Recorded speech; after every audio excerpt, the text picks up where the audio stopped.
আমি শুরুতে যে প্রশ্নটি দেখতে পাচ্ছি সেটি হলো, একজন লিখেছেন, আমার ৭ মাসের বাচ্চা আছে, এবছর আমি হজে যেতে চাচ্ছি। দুগ্ধবতী সন্তানকে বাড়িতে রেখে হজে যাওয়াতে কোনো বিধিনিষেধ আছে কিনা? প্রিয় বোন, শরিয়াত দৃষ্টিকোণ থেকে এ ব্যাপারে কোনো বিধিনিষেধ নাই। অর্থাৎ বাচ্চার জন্য যদি লালন পালনের কোনো ব্যবস্থা থাকে, তার জন্য খুব বেশি কষ্টের বা তার জীবন রিস্কের মতো কোনো ইস্যু যদি না থাকে, তাহলে সেক্ষেত্রে আপনি তাকে রেখে তার সুন্দর বন্দোবস্ত করে আপনি যেতে পারেন। ধরুন, কোনো দুধ মা পাওয়া গেল যিনি তাকে দুধ পান করাবেন, অথবা বুকের দুধে সে বড় হয় না, অন্য বাহিরের দুধে সে বড় হয়ে থাকে বা তাকে লালন পালন করতে হয়। অর্থাৎ এক কথায় আপনার হজ যাত্রা তার জীবনের জন্য হুমকির কোনো বিষয় হয়ে দাঁড়াবে না।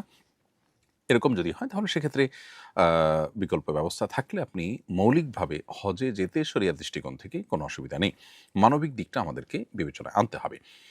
আ যদি আপনার হজযাত্রার ফলে তার নিয়মতান্ত্রিক যে লালন-পালন সেটা একটু আধটু অসুবিধা যেটুকু সেটুকু তো হবেই, কিন্তু বড় কোনো অসুবিধা হবে না। এরকমটা যদি মনে হয় তাহলে সেক্ষেত্রে শরিয়ার দৃষ্টিকোণ থেকে আপনি আইনগতভাবে যাওয়াতে অসুবিধা নেই এবং আপনার হজ বিশুদ্ধ হয়ে যাবে।